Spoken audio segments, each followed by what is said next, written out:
जी कैफेट आज के लेक्चर का आगाज करते हैं।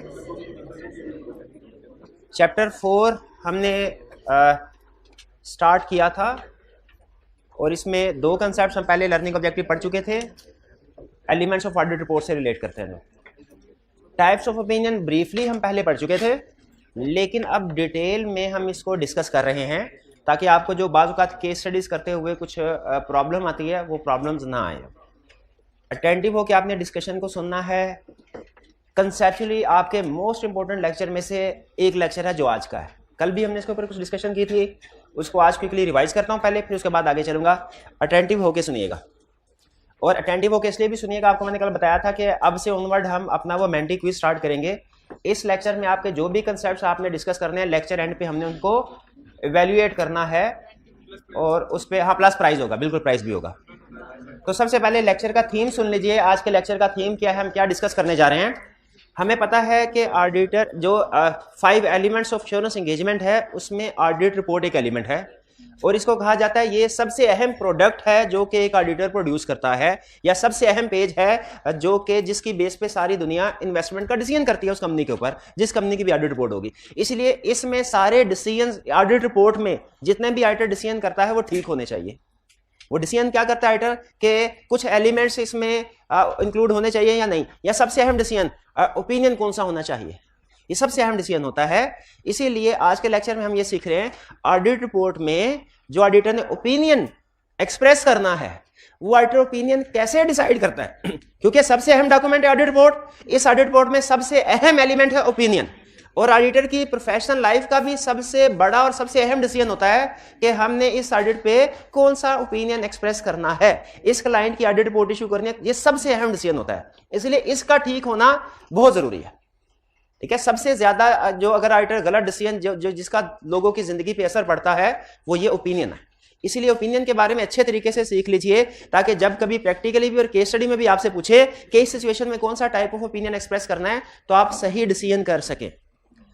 हमने सीखा यह था कि जब कभी ऑडिटर ओपिनियन एक्सप्रेस करने लगेगा उसने दो चीजों को सामने रखना है, दो चीजों की बेस पर डिसीजन करना है। सबसे पहला, क्या इस ऑडिट में कोई मिस स्टेटमेंट स्कोप लिमिटेशन तो नहीं थी, और दूसरा, अगर कोई इसमें मिस स्टेटमेंट स्कोप लिमिटेशन थी उसका इफेक्ट क्या था, इमैटेरियल मटेरियल के परवेसिव।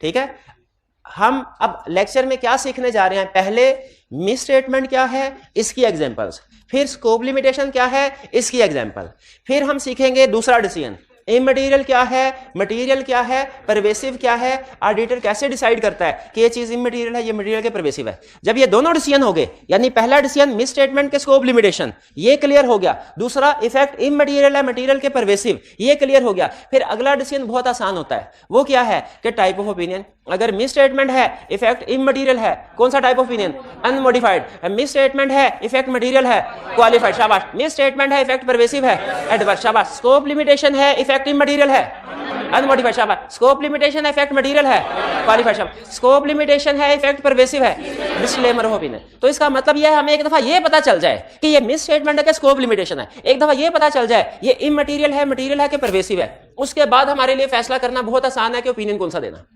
ऐसे ही है। तो असल आज के लेक्चर में हमने जो सीखना है ना वो ये कि मिस स्टेटमेंट क्या है, स्कोप लिमिटेशन क्या है, इसको एग्जांपल के साथ हम डिस्कस करेंगे। एग्जाम्पल इसलिए क्योंकि वो केस स्टडी में भी टेस्ट कर सकता है इन एग्जाम्पल्स को, तो आप पहचान लेंगे। और फिर सीखेंगे कि इमटेरियल कोई चीज कब होगी, मटेरियल कब परवेसिव, हम कैसे पहचानेंगे एग्जाम के क्वेश्चन में कि इसका इफेक्ट इमटेरियल है, मटेरियल के परवेसिव। ये दो चीजें। कहानी शुरू करते हैं मिस स्टेटमेंट से। कहता है मिस स्टेटमेंट क्या है। मिस स्टेटमेंट है difference between IFRS and financial statements. हमें financial statements applicable financial reporting framework के मुताबिक बनानी चाहिए, और applicable financial reporting framework most of the cases IFRS ही होता है। ठीक है, जिन कंट्रीज ने आईएफआरएस को अडॉप्ट किया है, उन जिसमें पाकिस्तान भी शामिल है, उनमें एप्लीकेबल फाइनेंशियल रिपोर्टिंग फ्रेमवर्क क्या होगा, आईएफआरएस। तो हमारी फाइनेंशियल स्टेटमेंट्स आईएफआरएस के मुताबिक बनेगी तो वो ठीक है, और अगर वो आईएफआरएस के मुताबिक नहीं है तो वो गलत है। तो मिस स्टेटमेंट का मतलब क्या हुआ कि आईएफआरएस जो चीज रिक्वायर कर रहा है उसमें और जो फाइनेंशियल स्टेटमेंट्स में लिखी गई है उन दोनों में जो फर्क होगा वो है मिस स्टेटमेंट। एक्सेप्ट करते हैं। मिस स्टेटमेंट 3 तरह की हो सकती है। मिस स्टेटमेंट स्टैंडर्ड नाम देता है अप्रोप्रिएटनेस ऑफ पॉलिसीज और अप्रोप्रिएटनेस ऑफ डिस्क्लोजर्स। लेकिन हम इसे आसान अल्फाज में नाम देते हैं कि मिस स्टेटमेंट 3 तरह की हो सकती है। एक वो मिस स्टेटमेंट जो अमाउंट से रिलेट करती है, एक वो जो क्लासिफिकेशन से रिलेट करती है, एक वो जो डिस्क्लोजर से रिलेट करती है। अमाउंट से रिलेट करके मिस स्टेटमेंट, इसके एग्जांपल क्या है, इन डेप्रिसिएशन रिकॉर्ड नहीं की, मिस स्टेटमेंट है, क्योंकि स्टैंडर्ड कहता है डेप्रिसिएशन रिकॉर्ड करो, नहीं की, मिस स्टेटमेंट है, रिलेट्स टू अमाउंट्स। इन्वेंट्री को लोअर ऑफ कॉस्ट एनआरवी पे रिकॉर्ड नहीं किया, स्टैंडर्ड कहते हैं IFRS के उसे एनआरवी पे रिकॉर्ड करो, नहीं किया तो मिस स्टेटमेंट है, रिलेट्स टू अमाउंट्स। स्टैंडर्ड कहता है डेटर बैड डेट हो जाए उसको रिकॉर्ड करो, राइट ऑफ करो, डेटर बैड डेट हो गया उसको राइट ऑफ नहीं किया, प्रोविजन रिकॉर्ड नहीं की, मिस स्टेटमेंट है, रिलेट्स टू अमाउंट्स। ये एग्जांपल, और भी एग्जांपल हो सकती हैं। लायबिलिटीज है, उसे कंप्लीटली रिकॉर्ड नहीं किया, फिक्स एसेट्स को रीवैल्यूएशन करवानी थी लेकिन उसे रीवैल्यूएशन नहीं करवाई गई, ठीक है, उसे कॉस्ट भी रखा गया हालांकि रीवैल्यूएशन मॉडल है, या रीवैल्यूएशन करवाई, 10 एसेट्स थे, 10 की नहीं करवाई, कुछ की करवाई, कुछ की नहीं करवाई। क्या IFRS इसी इजाजत देते हैं कि एसेट्स में से कुछ की रिवैल्यूएशन करवा लो, कुछ की ना करवाओ? नहीं, वो कहते हैं या तो सबकी रिवैल्यूएशन करवाओ या सबको कॉस्ट पर। ये सारी मिस स्टेटमेंट है जो अमाउंट से रिलेट करती है। दूसरा, डिस्क्लोजर की मिस स्टेटमेंट्स क्या है कि स्टैंडर्ड ने कोई डिस्क्लोजर IFRS ने कहा इंक्लूड करने हैं लेकिन आपने नहीं किए, या तो बिल्कुल ही नहीं किए, वो भी डिस्क्लोजर की मिस स्टेटमेंट, इसको कहते हैं ओमिट कर दिए, या किए लेकिन रॉन्ग डिस्क्लोजर, गलत किए, एरर। यानी स्टैंडर्ड ये कहता है जब इन्वेंट्री NRV पे राइट डाउन करो ना तो राइट डाउन की एडजस्टमेंट तो आएगी, जिन सर्कमस्टेंसेस की वजह से इन्वेंट्री ऑब्सोल्यूट वो भी डिस्क्लोज करो। इंपेयरमेंट हुई, इंपेयरमेंट लॉस रिकॉर्ड करना है, जिन सर्कमस्टेंसेस की वजह से इंपेयरमेंट हुई वो भी डिस्क्लोजर है ना, इस तरह का इंपेयरमेंट का होगा। चले, अच्छा, रिलेटेड पार्टी तो पढ़ा हुआ है ना, अकाउंटिंग में पढ़ा हुआ है कि रिलेटेड पार्टी के डिस्क्लोजर रिक्वायर्ड है, अगर इंक्लूड नहीं किए तो मिस स्टेटमेंट। कौन सा, चले आपने मेरी एग्जांपल को छोड़े, अपनी एग्जांपल बताएं, कोई ना कोई डिस्क्लोजर याद किया? कौन जी? रीवैल्यूएशन करवाई, उसे रीवैल्यूअर का नाम नहीं लिखा, नेम वगैरह लिखना होता है ना, तो ये डिस्क्लोजर की मिस स्टेटमेंट है, लिखा ही नहीं या गलत लिखा, रिलेटेड पार्टी को डिस्क्लोज ही नहीं किया, या किया सही लेकिन कंप्लीट इंफॉर्मेशन नहीं दी, गलत किया, एडिक्वेट डिस्क्लोजर नहीं है, तो ये है मिस स्टेटमेंट इन डिस्क्लोजर। तो मिस स्टेटमेंट अमाउंट्स में भी हो सकती है, मिस स्टेटमेंट डिस्क्लोजर में भी हो सकती है, मिस स्टेटमेंट क्लासिफिकेशन में भी हो सकती है। किसी आइटम को आपने अदर इनकम की बजाय सेल्स में क्लासिफाई कर दिया, क्लाइंट ने क्या किया, फिक्स एसेट को सेल किया और उसे सेल्स में क्लासिफाई, हमने पूछा ये क्या क्या, उसने कहा सर बेफिक्र है, नेट प्रॉफिट तो सेम है। क्या नेट प्रॉफिट सेम है? नेट प्रॉफिट तो सेम है। क्या नेट प्रॉफिट सेम होना इस बात का सबूत है कि कोई मिस स्टेटमेंट नहीं है? नहीं, बल्कि याद रखें हमारी हर लाइन आइटम को ठीक होना चाहिए, हर लाइन आइटम। इस एग्जांपल में एक नहीं 2 गलतियां हैं, एक सेल्स गलत है, ओवरस्टेटेड है, और दूसरा अदर इनकम भी गलत है, वो अंडरस्टेटेड है। तो याद रखें नेट प्रॉफिट सेम होना ये इस बात का सबूत नहीं है कि गलती नहीं हुई, गलती फिर भी हुई, ये क्लासिफिकेशन है। करंट एसेट्स को नॉन करंट में, नॉन करंट को करंट में क्लासिफाई कर देना, नॉन करंट लायबिलिटी को करंट में, करंट को नॉन करंट में क्लासिफाई कर देना, ये हालांकि बैलेंस शीट का टोटल तो सेम है। क्या ये मिस स्टेटमेंट है? बिल्कुल मिस स्टेटमेंट, क्लासिफिकेशन। तो मिस स्टेटमेंट किसी भी किस्म की हो सकती है, याद रखें। ये वाली मिस स्टेटमेंट आप आसानी से पकड़ लेते हैं केस स्टडी में, अकाउंटिंग में सीखी होती है ना। ये डिस्क्लोजर की मिस स्टेटमेंट, ये थोड़ा सोचना पड़ता है, और क्लासिफिकेशन की तो समटाइम आप कहते हैं सर ये मिस स्टेटमेंट है ही नहीं, टोटल तो सेम है ना, टोटल तो सेम। तो इन चीजों को हर लाइन आइटम, हर एरिया अलग-अलग ठीक हो, सेल्स अलग ठीक होनी चाहिए, कॉस्ट ऑफ सेल्स अलग ठीक होनी चाहिए। एक क्वेश्चन में उसने कहा सेल्स 100 मिलियन से ओवरस्टेटेड, कॉस्ट ऑफ सेल्स भी 100 मिलियन से ओवरस्टेटेड, बाकी सब कुछ ठीक है। Financial statement true and fair present करती है कि मटेरियली मिसस्टेटेड है, मिसस्टेटेड है, सेल्स भी गलत है, कॉस्ट ऑफ सेल्स भी गलत है। मिस स्टेटमेंट क्लियर हो गया। अब अगला, अगर हमारे सामने मिस स्टेटमेंट आ जाए, हम आइडेंटिफाई कर ले, हमने क्या करना है, तरतीब से सुन लें। सबसे पहले हमने देखना है कि ये इमटेरियल है कि मटेरियल है या परवेसिव। इमटेरियल हो तो इफेक्ट कुछ हो रहा है, कोर्स ऑफ एक्शन कुछ हो रहा है, मटेरियल या परवेसिव हो तो कोर्स ऑफ एक्शन कुछ हो रहा है। अगर मटेरियल या परवेसिव इफेक्ट तो आपको पता है इससे ओपिनियन इफेक्ट होएगा। हमने बागे पहले किसके पास जाना है? मैनेजमेंट के पास जाके, ओ मैनेजमेंट बात सुनो, ये मिस स्टेटमेंट आई है फाइनेंशियल स्टेटमेंट में, मटेरियल है या परवेसिव है, अगर इसको ठीक नहीं करोगे ओपिनियन मॉडिफाई कर देंगे, इसको ठीक करो। Step number 1, request management to correct misstatement. Step number 1 क्या है? Request management to correct. अगर मैनेजमेंट ठीक कर दे तो मिस स्टेटमेंट ऐसी हो जाती है जैसे कभी थी ही नहीं। अगर मैनेजमेंट ठीक ना करे तो फिर भागे भागे 2 चाबी गवर्नेंस के पास जरूर जाना है। जब कभी केस स्टडी में कोर्स ऑफ एक्शन पूछे तो 2 चाबी गवर्नेंस को भी इंक्लूड करना है। स्टूडेंट अक्सर मैनेजमेंट को रिक्वेस्ट करके डायरेक्ट मॉडिफिकेशन पे चले जाते हैं, डायरेक्ट रिपोर्ट पे चले जाते हैं। नहीं, मैनेजमेंट के पास जाना है। मैनेजमेंट अगर बात नहीं बनती फिर 2 चाबी गवर्नेंस के पास जाना है। वहां से भी बात नहीं बनती फिर हमने रिपोर्ट के ऊपर आना है कि इफेक्ट मटेरियल है तो क्वालिफाइड ओपिनियन मिस स्टेटमेंट है अगर, और अगर इफेक्ट परवेसिव है तो एडवर्स ओपिनियन। तो कोर्स ऑफ एक्शन क्या होगा? पहले मैनेजमेंट, फिर ओपिनियन की बात करनी है, रिपोर्ट की बात करनी है उसके बाद। और अगर इफेक्ट इमटेरियल है तो फौरन मैनेजमेंट के पास नहीं जाना, बल्कि साइड पे हमारा एक डॉक्यूमेंट बन रहा होता है जिसे कहते हैं क्यूमुलेटिव एरर शेड्यूल। उसमें ये छोटी छोटी गलतियां ऐड कर देते, ये इग्नोर नहीं करना, इनको साइड पे संभाल के रख लेना है। संभाल के रखने की 2 रीजंस होती हैं, गौर से सुनेगा। पहली रीजन ये कि some time immaterial misstatement अकेली के लिए इमटेरियल है, कोई 4-5 और भी इमटेरियल ऐड हो जाए वो मटेरियल बन सकती है। तो अगर इंडिविजुअली मटेरियल है वो करेक्ट करवाना रिक्वायर्ड है, तो इंडिविजुअली इमटेरियल 5-7 एग्रीगेट होके मटेरियल हो गई, गैस कीजिए वो करेक्ट करवाना रिक्वायर्ड है कि नहीं? यस, वो भी करेक्ट कराना रिक्वायर्ड। इसीलिए हम उसको इकट्ठा करते हैं कि इंडिविजुअली इमटेरियल है, कहीं एग्रीगेट होकर मटेरियल तो ना हो जाए। और दूसरी रीजन इकट्ठा करने की होती है, some time misstatement individually भी इमटेरियल है, एग्रीगेट भी इमटेरियल है, लेकिन नेचर वाइज मटेरियल हो जाती है। कुछ मिस स्टेटमेंट बहुत सेंसिटिव होती हैं, वो छोटी अमाउंट भी हो यूजर के डिसीजन को इफेक्ट करती हैं, उन्हें कहते हैं क्वालिटेटिवली मटेरियल। उसकी एक एग्जांपल है फ्रॉड, एक एग्जांपल है रिलेटेड पार्टी ट्रांजैक्शन, एक एग्जांपल है violation of law. Violation of law रिश्वत लेने वाला, रिश्वत देने वाला, और दोनों क्या हैं? जहन्नुमी। अच्छा, और 10 रुपए की मिस्टेक, 10 रुपए की रिश्वत, वो भी अमाउंट तो मेंशन नहीं है ना, और 10 लाख की वो भी।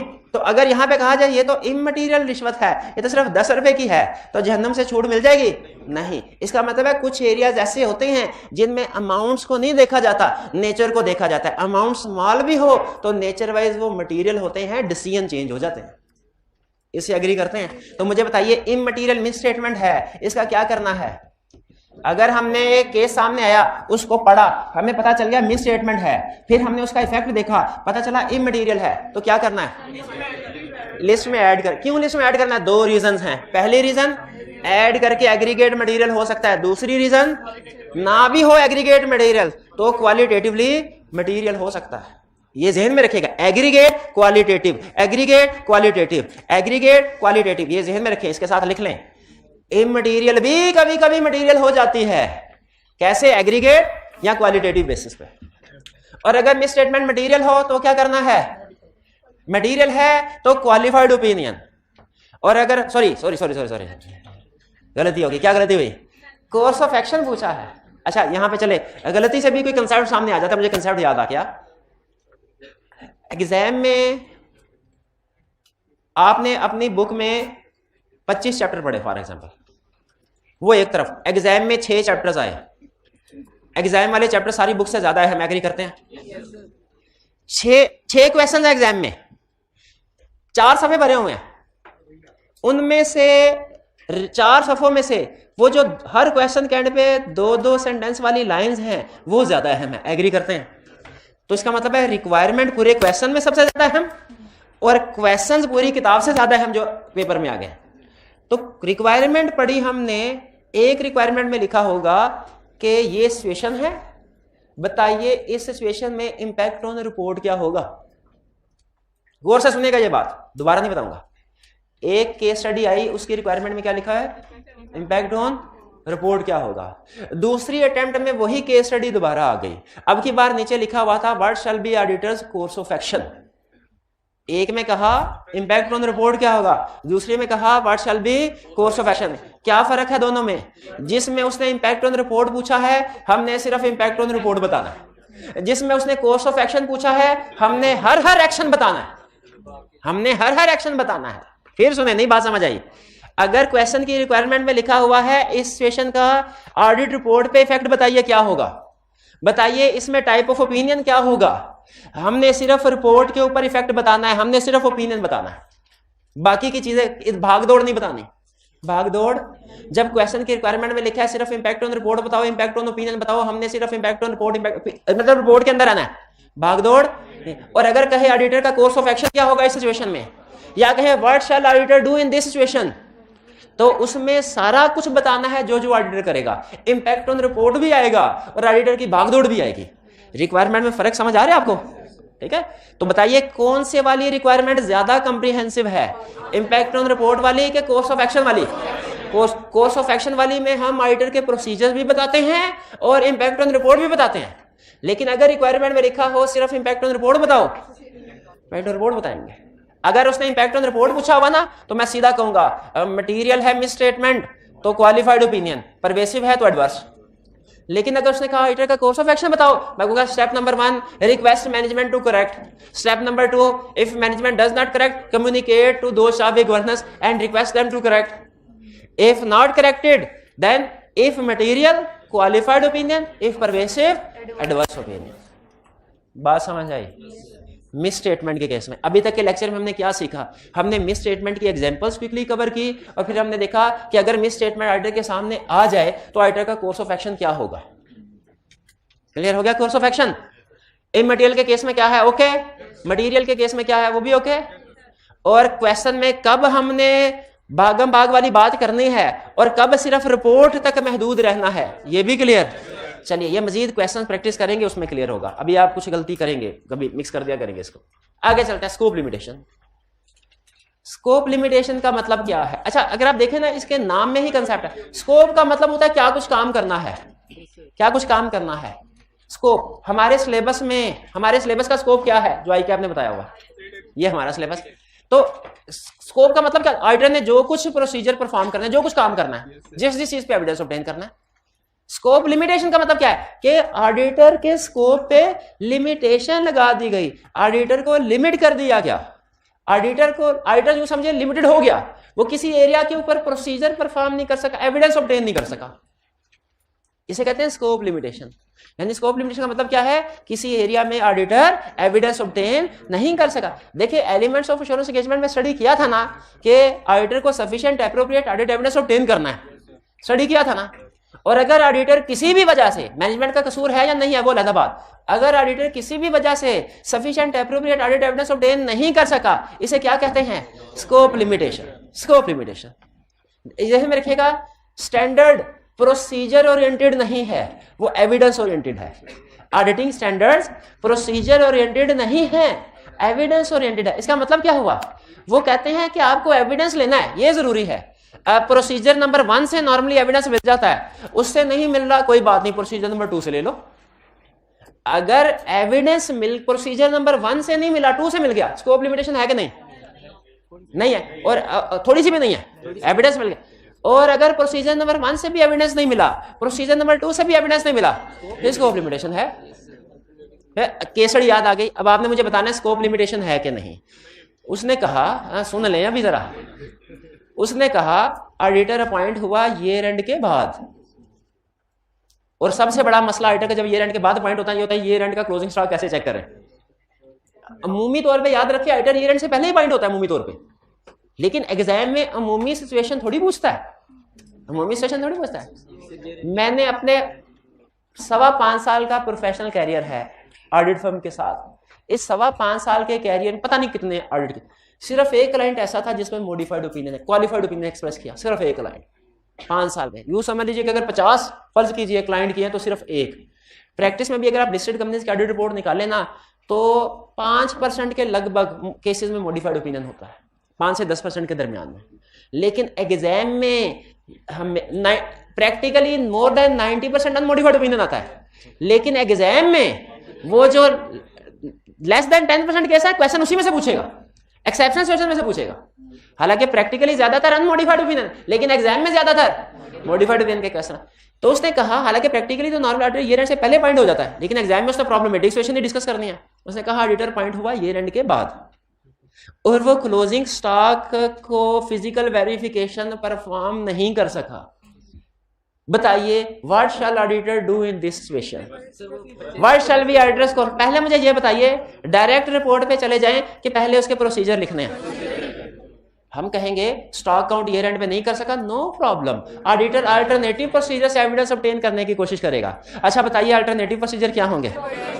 हाँ वो स्टॉक शीट, जिस दिन अपॉइंट हुआ है उस दिन की स्टॉक शीट ऑब्टेन कर ले, फिर दरमियान के जो 10, 15, 20 दिन है इनकी सेल परचेज की लिस्ट ले ले, रिवर्स वर्किंग करके ये रेंट पेपर, अगर वो इस तरीके से बैलेंस अप्रोक्सीमेट कर सकता है तो एविडेंस मिल गया।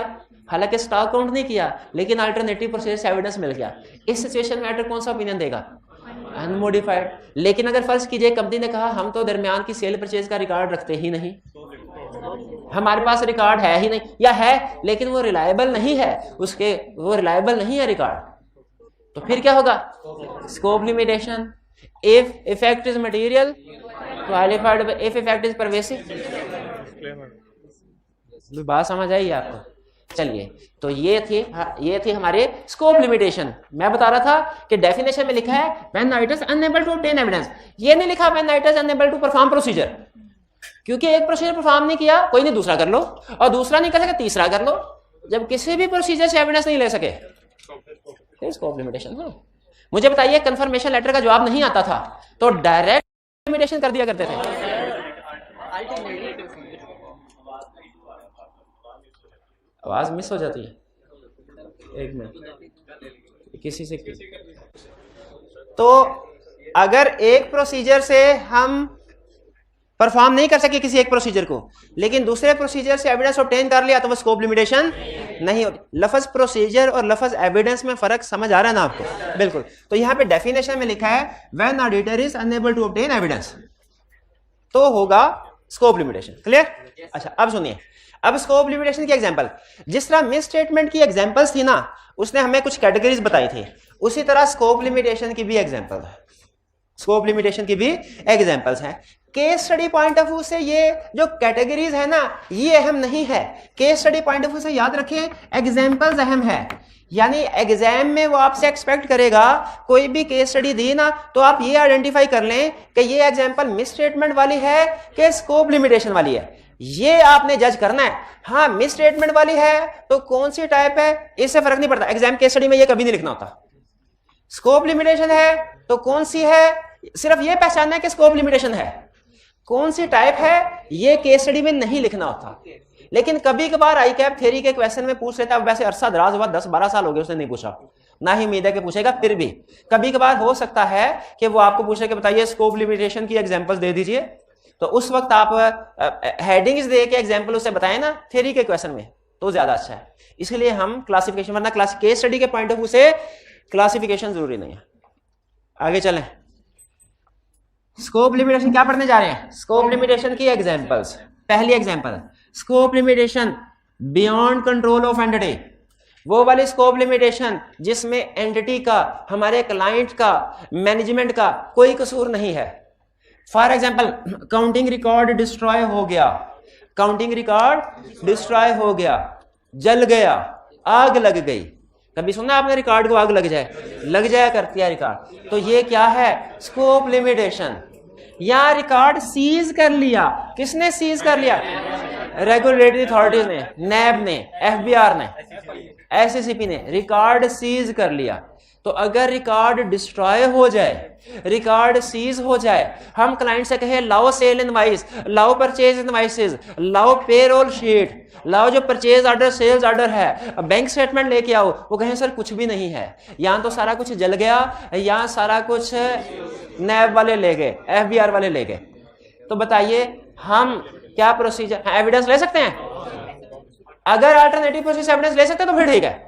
अब आगे जितनी भी एग्जांपल बताऊंगा ना उसमें ये कॉमन है कि अगर अल्टरनेटिव प्रोसेस एविडेंस ले लिया तो फिर स्कोप लिमिटेशन नहीं होगी, लेकिन अगर अल्टरनेटिव प्रोसीजर से एविडेंस भी ना मिला तो फिर स्कोप लिमिटेशन होगी। तो ये पहली एग्जांपल समझ आई? बताइए रिकॉर्ड डिस्ट्रॉय हो जाए, गवर्नमेंट सीज कर ले रिकॉर्ड, मैनेजमेंट का कसूर तो नहीं है, ये पक्की बात है। ये नहीं सोचना खुद लगाई आग, नहीं नहीं नहीं नहीं नहीं, खुद नहीं लगाई आग, खुद नहीं लगाई आग, ठीक है। रिकॉर्ड डिस्ट्रॉयड, रिकॉर्ड सीज्ड, ये स्टूडेंट कहते हैं सर सीज किया, इसमें भी मैनेजमेंट ने कोई ना कोई गड़बड़ की होगी तो आने ऐसे तो सीज नहीं कर लेते। नहीं, जब तक केस स्टडी में कुछ तरह की इंफॉर्मेशन नहीं देगा हमने नहीं। बाजू का पिछले सालों का टैक्स जो है वो कम होता है हमारा, एफबीआर वाले बिला वजह तंग करने के लिए आ जाते हैं, लाओ जी पिछले सारे कार्ड सीज करो। तो बियॉन्ड कंट्रोल ऑफ एंटिटी में मैनेजमेंट का कसूर नहीं। स्कोप लिमिटेशन, ये एग्जांपल समझ आ गई, केस स्टडी में ये बार बार टेस्ट करेगा रिकॉर्ड डिस्ट्रॉयड वाले। फिर nature, scope limit relating to nature and timing of work. Nature and timing of work का मतलब है कि ऑडिटर की अपॉइंटमेंट की टाइमिंग ऐसी थी कि ऑडिटर एविडेंस नहीं ले सका। जैसे इसकी एक ही बड़ी एग्जांपल है जो केस स्टडी में टेस्ट करता है, क्या ऑडिटर को अपॉइंट किया ईयर एंड के बाद और ऑडिटर इन्वेंट्री काउंट नहीं कर सका। ऑडिटर को अपॉइंट किया ईयर एंड के बाद, ऑडिटर इन्वेंट्री काउंट, ऑडिटर की टाइमिंग ऑफ वर्क ही ऐसी है कि जाहिर अपॉइंटमेंट के बाद वर्क करेगा, पहले थोड़ी कर लेगा। इसकी दूसरी और तीसरी एग्जांपल को लगाना रटा। इक्विटी इन्वेस्टमेंट क्या होती है, अल्लाह जाने क्या होती है, गोली मारे। भाई आपने पढ़ा हुआ, कंसोलिडेशन पढ़ी है ना, equity investment associate, accounting for associates नहीं पढ़ा, चल छोड़े दफा करें इसको। दूसरा substantive procedure alone do not provide sufficient appropriate audit evidence. ठीक है, ये दोनों पॉइंट आप बार बार मेरे से पूछेंगे और मैं हमेशा आपको एक ही जवाब दूंगा, इन दोनों पॉइंट्स का रटा लगाना। और ये वाला पक्का कर लें, ये केस स्टडी में पूछेगा बार बार, ये वाला पक्का कर लें, केस स्टडी में पूछेगा बार बार, और ये वाले बार बार पूछता है, ये ऊपर वाले तीन खास तौर पे। तीसरी एग्जांपल क्या है, स्कोप लिमिटेशन की, बाय मैनेजमेंट और एंटिटी। इसका मतलब क्या है कि मैनेजमेंट ने अलाउ नहीं किया, किसको अलाउ नहीं किया, ऑडिटर को, कि क्या करे, इन्वेंट्री काउंट करे। ऑडिटर ने कहा इन्वेंट्री काउंट करना है, भाग जाओ, कोई इन्वेंट्री काउंट नहीं, खबरदार इन्वेंट्री काउंट किया तो ऑडिटर ने कहा अच्छा, स्कोप लिमिटेशन। अगर अल्टरनेटिव प्रोसीजर से भी एविडेंस नहीं ले सका, वो कॉमन है, वो बार बार बोलूंगा, वो कॉमन है कंसेप्ट। अगर मैनेजमेंट ने कंफर्मेशन लेटर नहीं सेंड करने दिया, स्कोप लिमिटेशन है बाय मैनेजमेंट। अगर मैनेजमेंट ने स्टॉक आउट नहीं करने दिया, स्कोप लिमिटेशन है बाय मैनेजमेंट। अगर मैनेजमेंट ने रिप्रेजेंटेशन लेटर प्रोवाइड नहीं किया, स्कोप लिमिटेशन है बाय मैनेजमेंट। अगर मैनेजमेंट ने 2 साल भी गवर्नेंस की मीटिंग के मिनट्स नहीं दिए, स्कोप लिमिटेशन बाय मैनेजमेंट। अच्छा, मुझे याद आ गया रियल केस, हमारा एक लिस्टेड क्लाइंट था, उनके डायरेक्टर, आपको पता होगा बोर्ड मीटिंग के मिनट्स होते हैं ना, वो कॉन्फिडेंशियल होते हैं, उसमें कुछ स्ट्रेटजी फ्यूचर की डिसाइड करती होते हैं। हमारा टीम मेंबर गया, मिनट्स ने भगा दिया, उसने कहा कोई मिनट्स नहीं, आप भाग जाओ। पार्टनर गया तो उनके सामने मिनट्स रख दिए। पार्टनर वो कहते हैं कि जी ये जो होते हैं ना जूनियर्स, इनको समझ तो होती नहीं है, ये हर चीज़ को समझते हैं, पता नहीं हमने टिकटॉक बनानी है इसके साथ या फेसबुक पे, हमारा पूरा बिजनेस बैठ जाता है, इनकी टिकटॉक बन जाती है। तो वो नॉर्मली जूनियर्स को रिस्क नहीं लेते, वो कुछ टीम मेंबर को कहते हैं, जो टीम मेंबर ट्रेनी है वो सिर्फ चार्टर्ड अकाउंटेंट आके देखे, ट्रेनी स्टूडेंट्स को हम नहीं दिखाएंगे, ये कॉन्फिडेंशियल चीजें। बताइए ये स्कोप लिमिटेशन है कि नहीं? ये स्कोप लिमिटेशन नहीं है। क्यों? क्योंकि बहरहाल उन्होंने पार्टनर को तो चीजें दिखा दी है, लेकिन अगर पार्टनर को भी रिफ्यूज कर दें फिर स्कोप लिमिटेशन है। ठीक है, तो ये सारी स्कोप लिमिटेशन क्लियर हो गया। अब आपको 2 स्टडी टिप्स दे रहा हूं, 2 स्टडी। पहले मुझे ये बताइए अभी तक के कंसेप्ट समझ आ गए? अभी तक हमने क्या सीखा? स्कोप लिमिटेशन की एग्जांपल्स। अच्छा, कोर्स ऑफ एक्शन तो रह गया, कोर्स ऑफ एक्शन तो रह गया। अगर ये मैनेजमेंट, अगर स्कोप लिमिटेशन हो, ऑडिटर क्या करेगा? जैसे अगर ऑडिटर इन प्रोसीजर में से कोई प्रोसीजर परफॉर्म नहीं कर सका, कंफर्मेशन नहीं भेज सका, रिकॉर्ड को चेक नहीं कर सका, इन्वेंट्री काउंट नहीं कर सका, तो उसे क्या करना है? Alternative procedure perform. अगर अल्टरनेटिव प्रोसीजर से भी एविडेंस मिल जाए, फिर इसको, अगर अल्टरनेटिव प्रोसीजर से एविडेंस मिल जाए स्कोप लिमिटेशन, और अगर अल्टरनेटिव प्रोसीजर एविडेंस ना मिले फिर स्कोप लिमिटेशन है। भाई यहां तक बात समझ आ गई? अगर स्कोप लिमिटेशन अल्टरनेटिव प्रोसीजर से भी एविडेंस नहीं मिला, स्कोप लिमिटेशन है, तो इफेक्ट मटेरियल है, तो क्वालिफाइड, परवेसिव है, तो डिस्क्लेमर ओपिनियन। शाबाश। ये बताइए यहां तक क्लियर हुआ? एक चीज अभी थोड़ी सी मैंने रोक लिया, मैं भी बताता हूं। यहां तक क्लियर? अभी तक हमने क्या सीखा? लेक्चर में हमने सीखा मिस स्टेटमेंट की एग्जांपल्स, हमने सीखा ऑडिटर का कोर्स ऑफ एक्शन, जब मिस स्टेटमेंट होगी ऑडिटर का कोर्स ऑफ एक्शन क्या होगा, फिर हमने सीखा स्कोप लिमिटेशन की एग्जांपल्स, फिर ऑडिटर का कोर्स ऑफ एक्शन अगर स्कोप लिमिटेशन है तो। अब 2 बहुत अहम बातें सुन लीजिए, दोनों में कॉमन है, मिस स्टेटमेंट भी स्कोप लिमिटेशन। सुने, मिस स्टेटमेंट किसी भी किस्म की हो, रिपोर्ट पे इफेक्ट सेम है। मैं बताया था ना, क्लासिफिकेशन जरूरी नहीं है, एग्जाम में ये पहचानना जरूरी है कि ये मिस स्टेटमेंट है कि नहीं। ठीक है, किस टाइप की है ये जरूरी नहीं है। क्यों जरूरी नहीं है भला?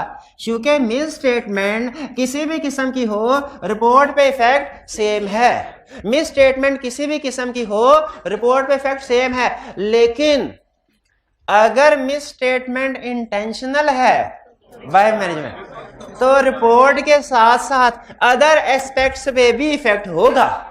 रिपोर्ट के साथ साथ, अब अदर एस्पेक्ट्स पे इफेक्ट क्या होगा? रिपोर्ट के साथ साथ बोला है, रिपोर्ट के यानी रिपोर्ट के साथ जो सलूक करेंगे सो तो करेंगे, उसके साथ साथ हमारा रिस्क भी बढ़ जाएगा, रिस्क ऑफ फ्रॉड, मैनेजमेंट की इंटेग्रिटी भी डाउटफुल हो जाएगी, एक्सट्रीम केस में विड्रॉ भी कर सकते हैं। भाई ये बात समझ आई? नहीं आई समझ? नहीं, फिर से सुने। अब स्कोप लिमिटेशन के साथ, स्कोप लिमिटेशन की एग्जांपल्स पढ़ी, कोर्स ऑफ एक्शन पढ़ा हमने, अब सुनिए स्टडी टिप। स्कोप लिमिटेशन किसी भी किस्म की हो, स्कोप लिमिटेशन किसी भी किस्म की हो, स्कोप लिमिटेशन किसी भी किस्म की हो, रिपोर्ट पे इफेक्ट सेम है। स्कोप लिमिटेशन किसी भी किस्म की हो, रिपोर्ट पे इफेक्ट सेम है। लेकिन अगर स्कोप लिमिटेशन बाय मैनेजमेंट हो, अगर स्कोप लिमिटेशन बाय मैनेजमेंट हो तो रिपोर्ट के साथ साथ अदर एस्पेक्ट्स पे भी इफेक्ट आएगा। अदर एस्पेक्ट्स पे क्या इफेक्ट आएगा? शाबाश, रिस्क ऑफ फ्रॉड बढ़ जाएगा, रिस्क ऑफ फ्रॉड बढ़ जाएगा, मैनेजमेंट की इंटेग्रिटी डाउटफुल हो जाएगी, एक्सट्रीम केसेस में विड्रॉ भी। अगर सोचे ना, सोचे, खुद से सोचे कि चले रिकॉर्ड जल गया, वो समझ में आती है बात। आइटर ईयर एंड के बाद अपॉइंट हुआ, स्टॉक काउंट नहीं कर सकता, वो भी समझ में आती है। लेकिन ये क्या बात हुई कि आइटर अपॉइंट ईयर एंड से पहले हुआ है और स्टिल मैनेजमेंट कह रही है कि आपने स्टॉक आउट नहीं करना। हमने पूछा क्यों? उन्होंने कहा हमारी मर्जी, हमारा स्टॉक हमारी मर्जी। कोई वैलिड जस्टिफिकेशन नहीं है। ईयर एंड से पहले पॉइंट हुए, हमने कहा कंफर्मेशन लेटर सेंड करना है, उसने कहा 8 को सेंड कर दो, 2 को ना करना। हमने कहा रीजन, उसने कहा हमारी मर्जी, हमारे डेटर हमारी मर्जी। कोई वैलिड रीजन नहीं है, वैलिड रीजन नहीं है। तो मुझे बताइए हमारा रिस्क बढ़ नहीं जाना चाहिए? क्योंकि वजह तो कोई भी नहीं है, हमें स्टॉक आउट क्यों नहीं करने दे रहे? और लगता है फेक स्टॉक पड़ा हुआ उधर, वजह तो कोई भी नहीं है, हमें कंफर्मेशन लेटर क्यों नहीं सेंड करने दे रहे? लगता है फेक डेटर्स हैं ये, हमारा रिस्क ऑफ फ्रॉड बढ़ जाएगा, मैनेजमेंट की इंटेग्रिटी डाउन, और एक्सट्रीम केसेस में विड्रॉ भी कर सकते हैं, कर सकते हैं। भाई ये बात समझ आ गई?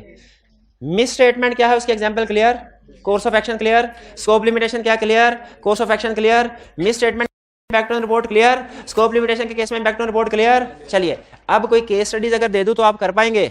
नहीं कर पाएंगे, क्योंकि केस स्टडी करने के लिए सिर्फ ये पहचानना काफी नहीं है मिस स्टेटमेंट का स्कोप लिमिटेशन, अगला फैसला भी तो करना है। अगला फैसला क्या है? इफेक्ट देखना है उसका, मटेरियल के इमटेरियल, इमटेरियल के मटेरियल के परवेसिव। पहले थ्योरी पढ़ लेते हैं, फिर केस स्टडी में इसका इंपैक्ट देखेंगे। भाई हाइब्रिड वाले बात समझ आ रही है? आवाज ठीक पहुंच रही है? अगर आवाज सही पहुंच रही है तो हाथ उठा दीजिए एक दफा, मेरी तसल्ली हो जाए।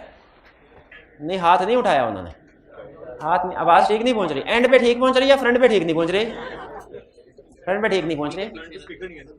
अच्छा, बैक में स्पीकर है तो दरमियान में ब्लैक होल आ जाता है, आवाज उधर गायब हो जाती है। अच्छा अच्छा, चलो ठीक। इफेक्ट ऑफ, अच्छा इफेक्ट कहता है इमटेरियल क्या है? इमटेरियल क्या है? वो जो मटेरियल नहीं है वो इमटेरियल है। पब्लिक कंपनी कौन सी है? प्राइवेट कंपनी है। पढ़ते हैं ना ऐसे? तो उसी तरह इसका मतलब है हमें मटेरियल की डेफिनेशन की तरफ जाना पड़ेगा। कहता है items are considered material if they individually और in aggregate could reasonably be expected to influence the economic decision of users taken on the basis of financial statements. Materiality depend on size as well as nature. फिर से सुनिए, कहता है हर वो item material है जो users के decision को चेंज कर दे। हर वो आइटम मटेरियल है जो यूजर्स के डिसीजन को चेंज कर दे, वो क्या है? मटेरियल। ठीक है, वो क्या है? मटेरियल। कॉलेज में आया आप, गार्ड ने कहा भाईजान आप किधर? आपने कहा मुझे डिस्टर्ब ना करो, मैं एडमिशन लेने आया हूँ। मैंने कहा आप अभी हमारे स्टूडेंट तो नहीं है, पक्की बात एडमिशन लेने? आपने कहा एडमिशन, आपने कहा जाओ। आप डिस्टर्ब हुए, लेकिन क्या इस डिस्टर्बेंस से आप कॉलेज में एडमिशन लेने का डिसीजन चेंज कर देंगे? कर देंगे। अगर कर देंगे तो आपके मोस्ट ऑफ द स्टूडेंट इस बेस पे कहेंगे एक ही दफा है, अब एडमिशन हो जाएगा, कार्ड बन जाएगा, आइंदा कार्ड तक नहीं करेगा, उसको पूछ लेंगे। अच्छा आप एडमिशन लेने, एडमिशन ऑफिसर के पास गए, उसने आपको चाय पानी नहीं पूछा, आप उससे भी डिस्टर्ब हुए, क्या आप एडमिशन लेने का डिसीजन चेंज कर लेंगे? अगर कर लेंगे तो ये मटेरियल है, नहीं करेंगे तो ये इमटेरियल है। ठीक है। अगर आपने देखा टीचर ने पढ़ा, आपने पूछा सर टीचर कैसे पढ़ाएंगे? टीचर ने कहा देखो भाई शुरू के 2-2.5 महीने 3 महीने तो सुकून से पढ़ाऊंगा और आखिरी महीने में 50% सिलेबस कवर करवाऊंगा। अब बताइए इस इंफॉर्मेशन से आपका डिसीजन चेंज होगा कि नहीं? अगर इससे चेंज होगा तो ये मटेरियल, इसका मतलब है इसी तरह फाइनेंशियल स्टेटमेंट में भी हर इंफॉर्मेशन देख के इन्वेस्टर का डिसीजन चेंज नहीं होगा। जिस इंफॉर्मेशन को देख के इन्वेस्टर का डिसीजन चेंज होगा वो मटेरियल, और जिससे नहीं होगा इमटेरियल। हमने इन्वेस्टर से पूछा तुम्हारा डिसीजन कैसे चेंज होता है, उसने कहा भाईजान ये डिपेंड करता है, अगर तो कंपनी लाखों की हो तो 200-400 से डिसीजन चेंज नहीं होता, हाँ 8-10 हज़ार से डिसीजन चेंज हो सकता है, और अगर कंपनी करोड़ों की हो तो 2-4 लाख से भी डिसीजन चेंज नहीं होगा, तो वो 8-10 लाख से हो सकता है। तो इसका मतलब है ये डिपेंड करता है। नॉर्मली इन्वेस्टर्स के लिए स्मॉल अमाउंट से डिसीजन चेंज नहीं होता, लार्ज अमाउंट से डिसीजन चेंज हो जाता है। इसलिए हमने रिसर्च करके एक बेंचमार्क बनाया हुआ है 5% ऑफ प्रॉफिट। ठीक है, स्टैंडर्ड याद रखें, हमें फार्मूला सीधा नहीं देता, उसने घुमा के बताया हुआ है कि हर वो आइटम मटेरियल होगी जो इंडिविजुअली एग्रीगेट इन्वेस्टर के डिसीजन को चेंज कर ले, जो उसके फाइनेंशियल स्टेटमेंट को देख के डिसीजन लेना है। ठीक है, तो प्रैक्टिकली ये क्या होता है 5% ऑफ प्रॉफिट। लेकिन इसमें जो खास तौर पे आपने जहन में रखनी है बात, इंडिविजुअली या एग्रीगेट। इसका मतलब क्या है कि आपने मिस स्टेटमेंट या स्कोप लिमिटेशन होंगी ना, उनको इंडिविजुअली भी देखना है, और अगर इंडिविजुअली मटेरियल नहीं है तो एग्रीगेट करके भी देखना है। अगर इंडिविजुअली इमटेरियल लेकिन एग्रीगेट मटेरियल तो मटेरियल है, और अगर इंडिविजुअली भी एग्रीगेट, इंडिविजुअली भी मटेरियल, एग्रीगेट भी मटेरियल लेकिन नेचर वाइज सेंसिटिव, तो फिर भी मटेरियल। इसका मतलब है मटेरियलिटी की कंप्लीट डेफिनेशन हमें बताती है कि हमने आइटम्स को इंडिविजुअली भी देखना है, एग्रीगेट करके भी देखना है, और नेचर भी देखनी है। कुछ आइटम ऐसी होती हैं अमाउंट स्मॉल है लेकिन उन एग्रीगेट करें दूसरी के साथ मटेरियल बन जाती हैं, या उनकी नेचर देखें तो वो मटेरियल बन जाती है। मटेरियल क्लियर हुआ। अब आते हैं परवेसिव की तरफ। परवेसिव का मतलब क्या होता है? फैला हुआ। जब किसी मिस स्टेटमेंट स्कोप लिमिटेशन का इफेक्ट मेजर पोर्शन पे हो तो हम कहते हैं ये है परवेसिव। ठीक है, कह रहा है परवेसिव की पहले थ्योरी कहता है इफेक्ट तब परवेसिव होगा when not confined to specific element. Specific element का मतलब सिंगल एलिमेंट समझे। जब किसी मिस स्टेटमेंट स्कोप लिमिटेशन का इफेक्ट सिंगल एलिमेंट पे नहीं है, नॉट कन्फाइंड, नॉट से शुरू हो रहा है यानी मल्टीपल एलिमेंट्स पे है, तो वो क्या होगी? परवेसिव। जब इफेक्ट मल्टीपल एलिमेंट्स पे होगा तो वो क्या है? Effect pervasive. दूसरी बड़ी इंटरेस्टिंग बात कर रहा है, इफ सो कन्फाइंड, यानी अगर सिंगल एलिमेंट पे भी होना वो भी परवेसिव हो सकता है। इफ सो कन्फाइंड का मतलब ये कि एक ही आइटम है represent substantial portion of financial statement, वो सिंगल एरिया सब्सटेंशियल पोर्शन को रिप्रेजेंट कर रहा हो। नहीं बात समझ आई? सेल्स भी गलत, परचेजेस भी गलत, परवेसिव है? फिक्स एसेट्स में स्कोप लिमिटेशन, और फिक्स एसेट्स अकेला टोटल बैलेंस शीट का 90% है, ये क्या है? परवेसिव। इसका मतलब ये, इससे हमने बड़ी अहम चीज ये सीखी कि सिंगल एरिया पे इफेक्ट भी परवेसिव हो सकता है अगर वो एरिया अकेला 8-10 के बराबर हो, यानी सब्सटेंशियल पोर्शन को इफेक्ट करा। अच्छा, अब ये तो होगी डेफिनेशन। और फिर तीसरा लफ्ज डिस्क्लोजर इज फंडामेंटल, ये आपने लगाने, तीनों का लगाने रटा, इमटेरियल का भी, मटेरियल का भी, परवेसिव का भी। जितना हो सकता था मैंने डिफाइन किया, लेकिन केस स्टडी डेफिनेशन से नहीं होगी। अब मैं आपको वो रूल बता रहा हूं जो केस स्टडी में आपने यूज करना है। केस स्टडी में कैसे डिसाइड करेंगे, बहुत अहम कंसेप्ट, और बड़ी मेहनत के बाद ये चीजें आपके सामने रख रहा हूं।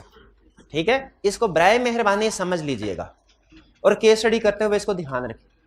सिखाना क्या चाह रहा हूं कि केस स्टडी में कैसे डिसाइड करेंगे, केस स्टडी में कैसे डिसाइड करेंगे कि इसका इफेक्ट इमटेरियल है, मटेरियल है कि परवेसिव है।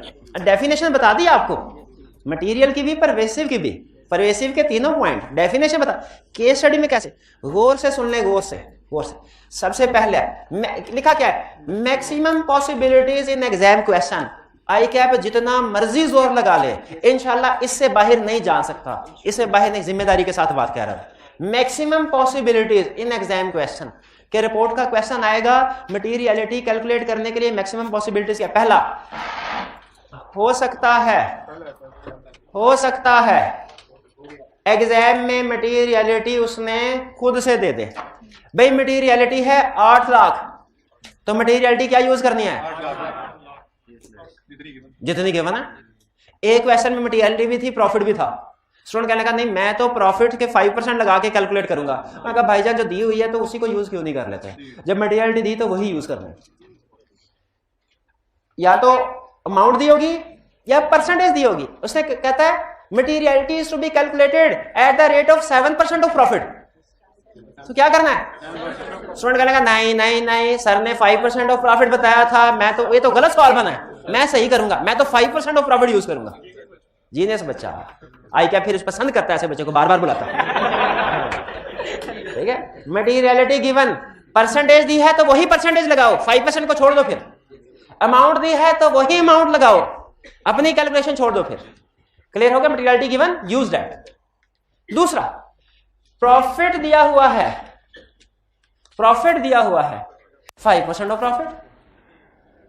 प्रॉफिट नहीं दिया हुआ, टोटल एसेट्स दिए हुए हैं, टोटल एसेट्स का 1%। याद है क्वेश्चन दिया था एनालिटिकल प्रोसीजर में, टोटल अगर प्रॉफिट की बजाय कोई और बेंचमार्क दिया हुआ है तो उस बेंचमार्क का 1%। और अगर प्रॉफिट और टोटल एसेट्स दोनों दिए हैं तो प्रॉफिट का फिर टोटल एसेट्स को इग्नोर कर दो, फिर टोटल एसेट कंफ्यूज करने के लिए दिया। चलिए भाई समझ आया? अगर प्रॉफिट दिया, प्रॉफिट का 5%, अगर टोटल एसेट्स दिया, टोटल एसेट का 1%। अगर क्वेश्चन में दोनों दिए हुए हैं तो प्रॉफिट का, प्रॉफिट को प्रेफर करना है, प्रॉफिट को प्रेफर करना है। आगे चलते हैं। Not mentioned about materiality, question में ना तो उसने खुद से बताया और ना ही प्रॉफिट या टोटल एसेट दिए, ना कोई बेंचमार्क है, ना ही खुद से बताया। 5% किसका लगाएंगे? प्रॉफिट है ही नहीं, टोटल एसेट्स भी नहीं है, खुद से भी नहीं बताया मटेरियलिटी लेवल। क्या करें? एज्यूम कवर बोथ, यानी इस सिचुएशन में कहेंगे if miss statement effect is material तो क्वालिफाइड ओपिनियन, इफ परवेसिव तो एडवर्स। Cover both. क्यों कवर बोथ? क्योंकि कैलकुलेट ही नहीं कर सकते, उसने इंफॉर्मेशन ही नहीं दी। फिर से सुने, अगर खुद से अमाउंट या परसेंटेज दे दे वो यूज करेंगे। अगर प्रॉफिट दे, प्रॉफिट का 5%, टोटल एसेट्स दे, टोटल एसेट का 1%, दोनों दे दे और दोनों ही ना दे तो इफ मटेरियल, ये इफ परवेसिव है। अब अगली बात बड़े गौर से सुनिएगा, ये कम्प्लेक्स एवरेज क्वेश्चन आई आपका यहीं तक रहता है, कम्प्लेक्स क्वेश्चन आगे जाता है। 4 और 5 कम्प्लेक्स क्वेश्चन थे।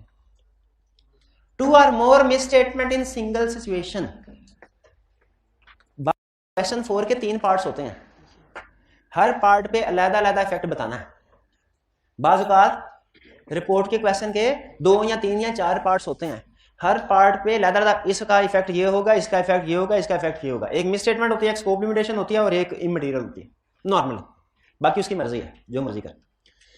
हर पार्ट का अलग अलग आंसर देना है। ये बात समझ आ गई? If 2 or more misstatement in single situation, A की मिस स्टेटमेंट, बी की मिस स्टेटमेंट, दोनों को ऐड नहीं करना। क्वेश्चन नंबर 4 के 3 पार्ट्स हैं, ए, बी और सी। ए को लहदा सॉल्व करना है, बी को लहदा सॉल्व करना है, सी को, ए को बी के साथ ऐड नहीं करना। सर ए में भी मिस स्टेटमेंट है, बी में भी मिस स्टेटमेंट है, दोनों को ऐड कर दूं?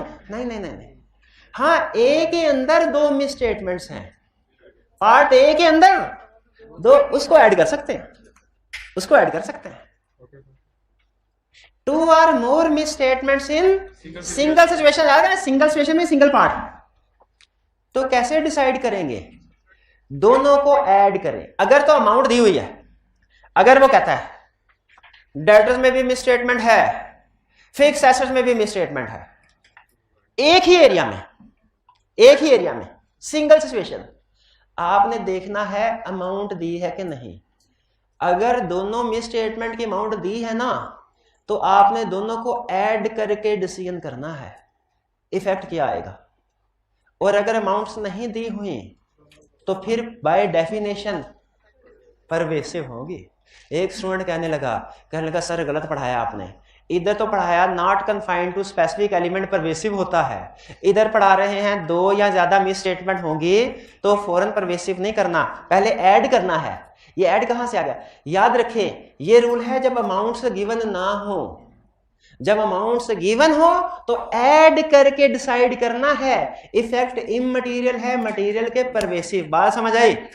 अगर उसने कहा इन्वेंट्री, नहीं समझे, सुने, इन्वेंट्री 10 लाख से गलत है, डेटर 5 लाख से गलत है, मटेरियलिटी लेवल 20 लाख है, ये क्या है? इफेक्ट परवेसिव नहीं है। क्यों? मल्टीपल मिसस्टेटमेंट्स है, अमाउंट तो है ना, ठीक है। जब अमाउंट्स नहीं हो तो ऐड करके डिसीजन करना, और अगर अमाउंट्स नहीं दी हुई फिर आप कहेंगे ये परवेसिव है।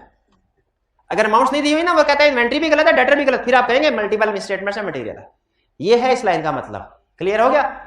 और अगर कभी केस स्टडी में इमटेरियल आ जाए ना, तो खुदा का वास्ता एक नंबर जाया नहीं करना। जब मिसस्टेटमेंट आती है ना, वो स्टूडेंट लिखता है इमटेरियल है, बड़ा खुश होकर स्टूडेंट लिखता है अनमोडिफाइड ओपिनियन। आई कैप कहता है our reader shall express unmodified opinion. आगे भी तो लिखना था, क्या लिखना था? If a misstatement is also immaterial on aggregate as well as qualitative basis। क्योंकि स्मॉल मिसस्टेटमेंट भी तो एग्रीगेट होकर मटेरियल हो सकती है, क्वालिटेटिव मटेरियल हो सकती है, वो कवर नहीं करना, वो साइड भी तो कवर करनी है। क्लियर हुई है बात? अच्छा, ये सारी मैक्सिमम पॉसिबिलिटीज हैं। 3 तक तो आपको आसानी से समझ आ गई होगी। 4th और 5th पॉइंट आपको 2-4 केस स्टडीज करने के बाद समझ आएगा, जिसमें एक कंसेप्ट इन्वॉल्व होगा। लेकिन मेरा हाल है कुछ थोड़ा बहुत कंसेप्ट जेहन में बैठ गया। क्लियर हो गया? जल्दी से क्विक रिवीजन करते हैं। आज के लेक्चर में हमने क्या सीखा? हमने देखा मिस स्टेटमेंट की टाइप्स, एग्जाम्पल सीखी, और राइटर का कोर्स ऑफ एक्शन क्या होगा। फिर हमने स्कोप लिमिटेशन की एग्जाम्पल देखी, राइटर का कोर्स ऑफ एक्शन देखा, और उसमें हमने ये देखा कि टाइप से फर्क नहीं पड़ता, ठीक है, वो थ्योरी के क्वेश्चन के लिए, ठीक है। मिस स्टेटमेंट या स्कोप लिमिटेशन किसी भी किस्म की हो, किसी भी रिपोर्ट में इफेक्ट सेम है। हाँ, अगर मिस स्टेटमेंट इंटेंशनल है या स्कोप लिमिटेशन बाय मैनेजमेंट है, तो फिर रिपोर्ट के साथ साथ अदर एस्पेक्ट्स में भी इफेक्ट आता है, यानी हमारा रिस्क ऑफ फ्रॉड इंक्रीज हो जाता है, मैनेजमेंट इंटेग्रिटी डाउटफुल हो जाती है, एक्सट्रीम केसेस में हम विड्रॉ भी कर सकते हैं। फिर हमने सीखा कि कैसे डिसाइड करेंगे कि एग्जाम में इफेक्ट इमटेरियल या मटेरियल के परवेसिव। तो हमने कहा सबसे पहले देखेंगे क्या उसने खुद से मटेरियलिटी दी हुई है, अगर खुद से दी हुई है वो यूज करेंगे, अगर खुद से नहीं दी तो कोई ना कोई बेंचमार्क दिया होगा। प्रॉफिट दिया हुआ है, प्रॉफिट का 5%, टोटल एसेट्स दिए हुए हैं, टोटल एसेट्स का 1%, दोनों दिए हुए हैं, प्रॉफिट का 5%, दोनों ही नहीं दिए हुए, इफ फैक्ट इज मटेरियल करके क्वालिफाइड, इफ परवेसिव तो एडवर्स या डिस्क्लेमर, ठीक है। हाँ, एक मुश्किल क्वेश्चंस के लिए एक असूल ये है कि अगर एक ही सिचुएशन के अंदर मल्टीपल मिस स्टेटमेंट्स हो ना, तो आपने देखना है अमाउंट गिवन है कि नहीं। अगर मल्टीपल मिस स्टेटमेंट्स की अमाउंट गिवन हो तो अमाउंट की बेस पे ऐड करके डिसीजन करेंगे इफेक्ट क्या है, और अगर अमाउंट नहीं है तो फिर वो परवेसिव होगा इफेक्ट। हाँ, दोनों अमाउंट्स को ऐड करके मटेरियल बन जाए तो हम कहेंगे इफेक्ट इज मटेरियल।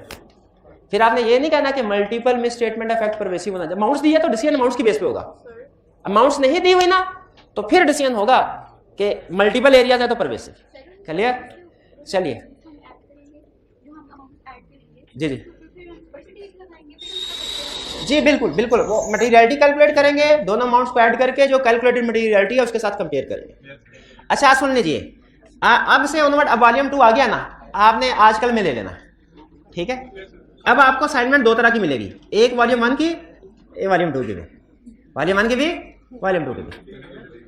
अब देखें वॉल्यूम 1 की असाइनमेंट क्वेश्चन नंबर 7 से लेके 14 तक, इसमें जो रेड वाली है ना 9, 12, 13 का पार्ट 2 और 14, ये रिटर्न में करनी है, बाकी की ज़बानी कलामी करनी है, ठीक है। क्योंकि वॉल्यूम 2 भी ऐड हो गया ना, तो मैंने आपको ज़ाहिर है वॉल्यूम 1 में रिलैक्सेशन दूंगा तो वॉल्यूम 2 का टाइम निकलेगा ना, तो इसलिए अब आइंदा मैं वॉल्यूम 1 के कुछ क्वेश्चंस आपको रीडिंग के लिए होंगे और कुछ राइटिंग के लिए, ताकि इधर से जो रीडिंग करके टाइम बचेगा उससे वॉल्यूम 2 के जो लेटेस्ट वॉल्यूम 2 है ना, इसका क्वेश्चन नंबर 21 और 31 ये आपने आज करना है।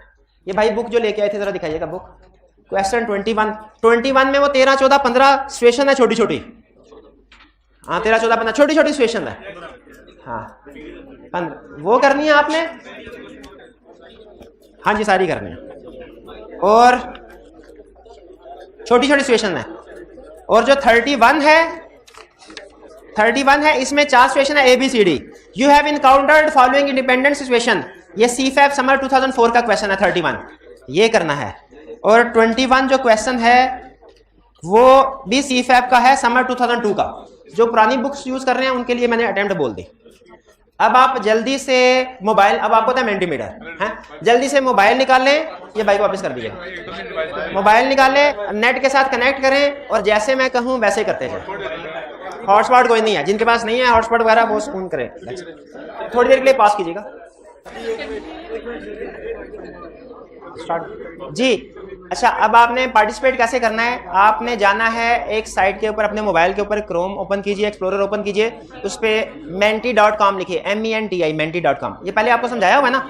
हाँ बट ठीक है, menti.com पे जाए, ऊपर कोड लिखा हुआ है 26430568। अच्छा, ये लाइव पार्टिसिपेशन कर सकते हैं इस कोड के जरिए। ऑनलाइन वाले जब ये एक दो दिन के बाद ये लेक्चर देख रहे होंगे, उनके लिए कोड काम नहीं करेगा, उनके लिए वो देख लें, यहाँ लिंक उनके साथ शेयर किया जाएगा। 24630568।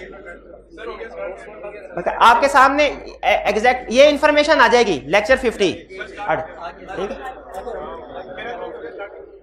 How to play. menti.com पे जाके कोड एंटर करना है। 13 क्वेश्चंस हैं, जो जल्दी क्वेश्चन का आंसर देगा उसको ज्यादा मार्क्स मिलेंगे, और एंड पे जो क्वेश्चन आपके सामने आएगा 5 सेकंड का टाइम होगा, 5 सेकंड के बाद ऑप्शंस भी सामने आएगी, कोई एक ऑप्शन सेलेक्ट करनी है आपने। जो टॉप 5 स्टूडेंट्स होंगे उनको 50 रुपीज का प्राइस है, लेकिन आपने एविडेंस के तौर पे वो स्क्रीनशॉट ले लेनी है जो प्राइस आएगा आपके सामने। चलिए जल्दी से ज्वाइन कर लीजिए, ये आखिरी मौका है आपके पास ज्वाइन करने का। हाँ जी 93, बस 100 क्रॉस हो जाए तो हम स्टार्ट करते हैं। 99 पे रुपया 100 हो गया। चलिए कोड 26430568 करें स्टार्ट जी। चलिए, अच्छा दरमियान में अगर आपका नेट डिस्कनेक्ट हो जाए, आपने टेंशन नहीं लेनी, स्पून से मोबाइल साइड पे रख के फिर देखना शुरू कर देना है। शोर नहीं मचाना, शोर नहीं मचाना जी। पहला क्वेश्चन ये, which of the following is not considered bye auditor in expressing opinion. ठीक है, इनमें से कौन सा ऑडिटर कंसीडर नहीं करता? पहली option, whether there are uncorrected misstatement in financial statement, consider करता है? यस, अनकरेक्टेड मिसस्टेटमेंट कंसीडर करता है। Whether sufficient appropriate audit evidence has been obtained, ये भी कंसीडर करता है। फिर whether management letter has been issued, ये कंसीडर नहीं करता, शाबाश। Whether misstatement scope limitation has been discuss with those topic governance, ठीक है, ये भी कंसीडर करता। यानी मैनेजमेंट के साथ डिस्कशन भी करनी होती है, एविडेंस कंप्लीट हुआ कि नहीं ये भी देखना है, मिस स्टेटमेंट अनकरेक्टेड तो नहीं लगी ये भी देखना है। जो चीज ओपिनियन एक्सप्रेस करने से पहले नहीं देखनी, इररिलेवेंट है, वो है whether management letter has been issued. क्योंकि आपको पता होना चाहिए मैनेजमेंट लेटर ऑडिट रिपोर्ट के बाद दिया जाता है, पहले नहीं दिया जाता। नेक्स्ट क्वेश्चन, क्वेश्चन 2,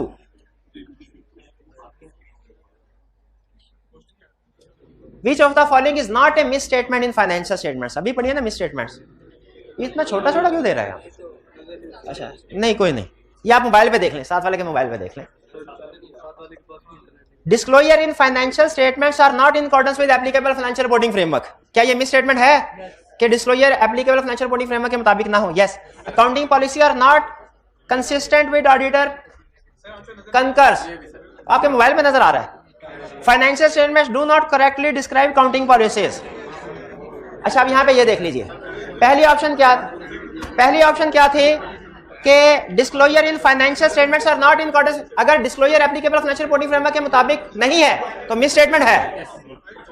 फिर दूसरा, accounting policy are not consistent but auditor concur. देखिए हमने पूछा था कि कौन सी चीज मिस स्टेटमेंट नहीं है, अकाउंटिंग पॉलिसी कंसिस्टेंट नहीं है, चेंज, लेकिन ऑडिटर एग्री करता है कि चेंज ठीक हुआ है। क्या ये मिस स्टेटमेंट है? ये मिस स्टेटमेंट नहीं है, इसीलिए करेक्ट ऑप्शन हमारी ये थी। हमने ये बताना था कि कौन सी मिस स्टेटमेंट नहीं है। ये जो स्टूडेंट्स ने बताया कि inventory recorded at NRV but circumstances not disclosed, ये मिस स्टेटमेंट है, क्योंकि डिस्क्लोजर में भी मिस स्टेटमेंट होती है, इसलिए ये डी वाली गलत है। Next question 3, which formula will be used to calculate materiality if profit is not given but total assets are given in question? Materiality is equal to 5% of profit. Materiality is equal to 5. हाँ जी ठीक 1% of total. Materiality is equal to 1% of total assets. Correct.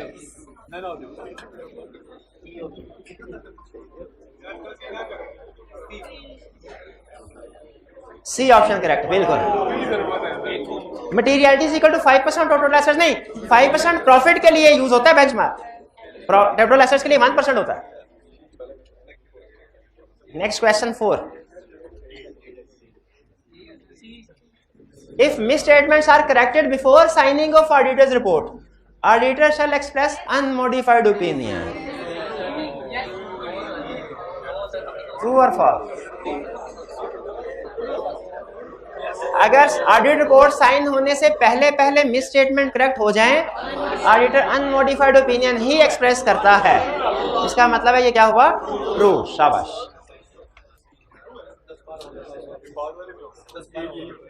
True, नहीं कुछ false वाले। Report sign होने से पहले misstatement ठीक हो जाए, वो ऐसे होता है जैसे कभी मिसस्टेटमेंट थी ही नहीं। Next question 5, what will be effect if there are 2 or more misstatements in a single situation and amounts are given?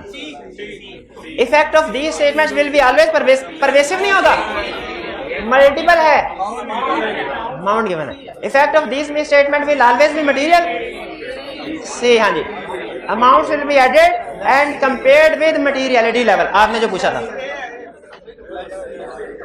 C option correct, बिल्कुल C option correct. Next, question 6.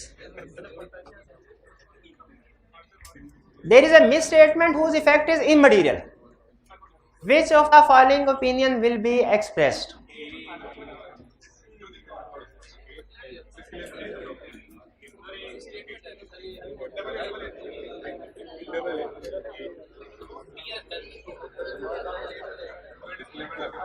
Misstatement है इफेक्ट इमेडिएट, कौन सा opinion? ए, ठीक। असल में ये मुझे बोलना नहीं चाहिए था इमटेरियल, क्योंकि जल्दी जल्दी में कुछ स्टूडेंट इसको मटेरियल पढ़ जाते हैं। कोई नहीं, आगे से question 7, which of the following is not a scope limited? Accounting records destroyed by fire but copies available. फिर requested written representation not provided, management written representation provide ना करे, scope limitation है। Auditor appointed after year end so he could not verify stock, ये भी scope limitation है। Management prevents auditor from sending confirmation to party, ये भी scope limitation। तो जो scope, ये क्या भाईजान हमने पूछा था, which is not बड़ा बड़ा करके लिखा है not, तो काउंटिंग रिकॉर्ड डिस्ट्रॉय हो गया लेकिन कॉपीज अवेलेबल हैं, तो इसका मतलब अल्टरनेटिव प्रोसेस से एविडेंस ले सकते हैं। ये स्कोप, बाकी सारी तो स्कोप लिमिटेशन है, हमने पूछा था क्या नहीं है। आगे चलिए, इसमें मार्क आ गया। Next question, which of the following statement is correct? Scope limitation by circumstances or by management have same effect? Same effect नहीं होता, ओके तो उसने, इसका मतलब ये गलत हो गई। Scope limitation by circumstances affects the report and other aspects, ये ठीक है? नहीं, Scope limitation by circumstances सिर्फ रिपोर्ट को अफेक्ट करती है। Auditor can withdraw in case of scope limitation by management, yes ये स्टेटमेंट ठीक है। स्कोप लिमिटेशन बाय मैनेजमेंट हो तो ऑडिटर विड्रॉ कर सकता है। Auditor express adverse opinion by scope limitation pervasive हो, एडवर्स ओपिनियन नहीं आता, डिस्क्लेमर ऑफ ओपिनियन आता है। Question 9, 2 minute.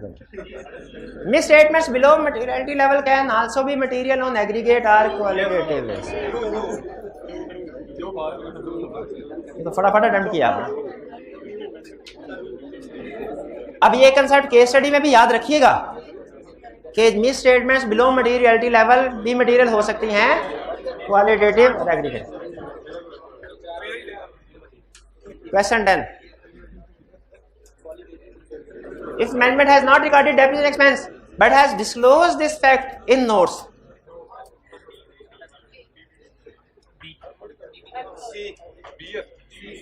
डेप्रिसिएशन रिकॉर्ड नहीं की लेकिन नोट्स में बता दिया कि डेप्रिसिएशन रिकॉर्ड नहीं की, तो सही कर दिया उसने, अनमोडिफाइड ओपिनियन आएगा।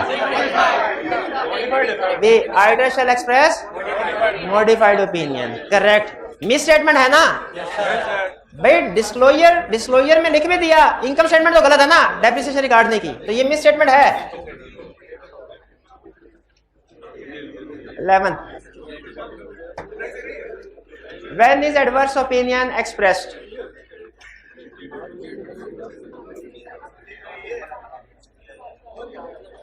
तो आसान है।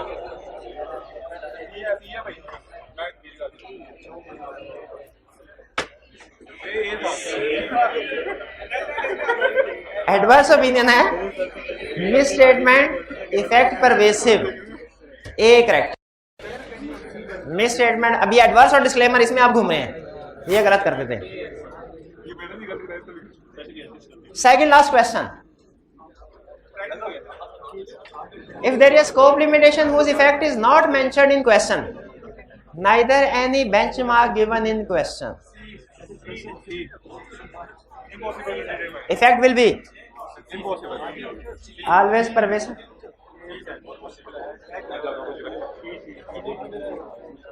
स्कोप लिमिटेशन है, इफेक्ट मेंशन नहीं, बेंचमार्क सी, दोनों पॉसिबिलिटीज डिस्कस करेंगे कि मटेरियल है तो क्वालिफाइड, परवेसिव है तो डिस्क्लेमर। शाबाश। लास्ट क्वेश्चन,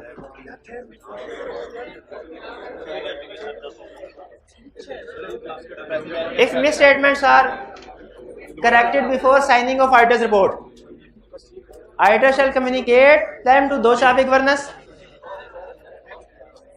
अगर मिस स्टेटमेंट ऑडिट रिपोर्ट से पहले करेक्ट हो जाएं,